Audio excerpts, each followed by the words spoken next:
Bhajpa mayor प्रत्याशी का नामांकन आरोपी के घेरे में आया। राज्य चुनाव आयोग से की गई शिकायत।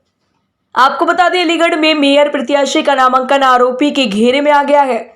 दरअसल अलीगढ़ बार एसोसिएशन के पूर्व सचिव ने भाजपा के मेयर प्रत्याशी को नगर निगम द्वारा एनओसी देने पर सवाल उठाए हैं। उन्होंने राज्य निर्वाचन आयोग से शिकायत कर नामांकन रद्द करने की भी मांग उठाई है।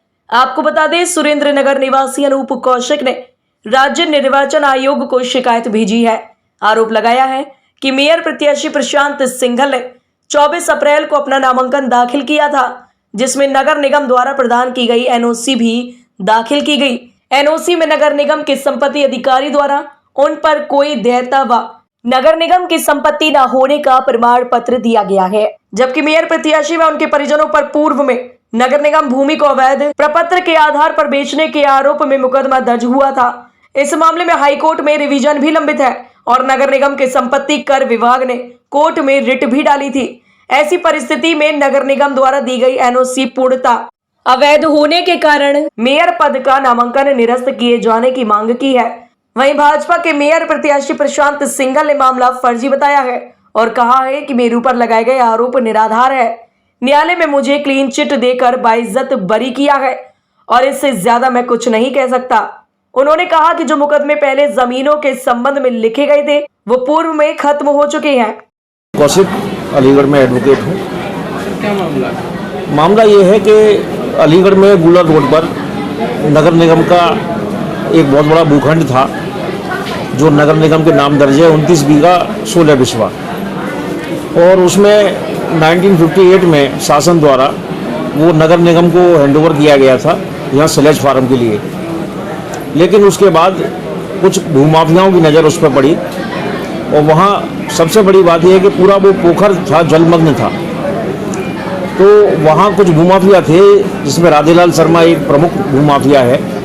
उसने अपना एक संगठित गिरोह बना करके उस जगह पर मिट्टी डाल करके और वहाँ पे भराव करके और धीरे धीरे फर्जी कागजों के आधार पर उस जमीन की प्लॉटिंग करनी शुरू कर दी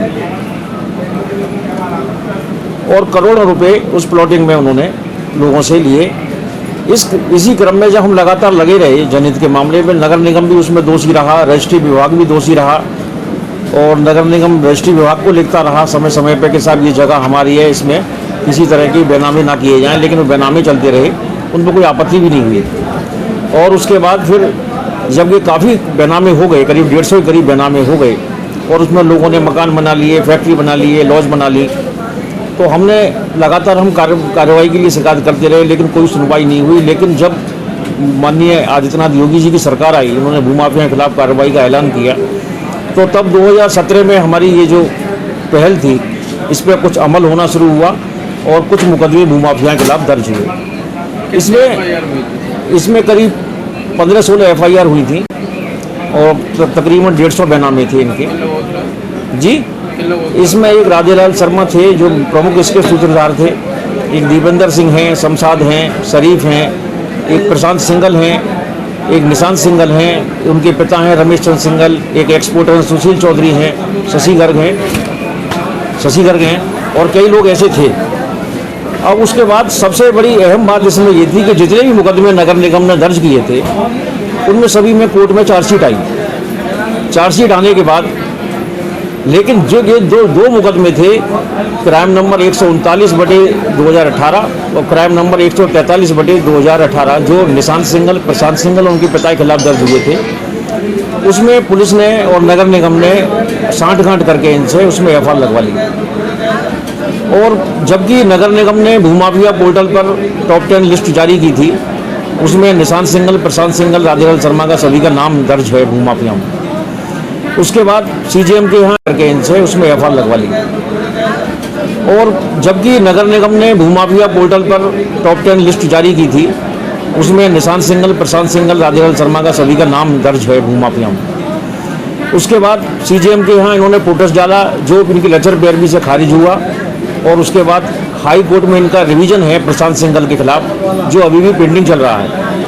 अब वर्तमान में कुछ लोगों ने माननीय मुख्यमंत्री जी को मिसगाइड करके इन तथ्यों को छुपाते हुए प्रशांत सिंघल जी को बीजेपी से भाजपा की टिकट मेयर की दिलवा दी, जिसमें सबसे बड़ा हम तथ्य ये देख करके चौंक गए कि जिस नगर निगम ने यहाँ से लेकर के और हाई कोर्ट तक इनको अपराधी बना रखा है, भूमाफिया की संपत्ति का अपराधी घोषित कर रखा है, उन्होंने इनको एनओसी दे दी और उसी एनओसी के आधार पर इनका जो है नामांकन भी पास हो गया। अब उसी जिस नगर निगम के फर्जीवाड़े का मुकदमा इन पर चल रहा है और जिसमें कि आरोपी हैं, भूमाफिया घोषित है, उसी के महापौर बनने की तैयारी कर रहे हैं और इन्होंने अपने नामांकन में आपराधिक इतिहास भी छुपाया।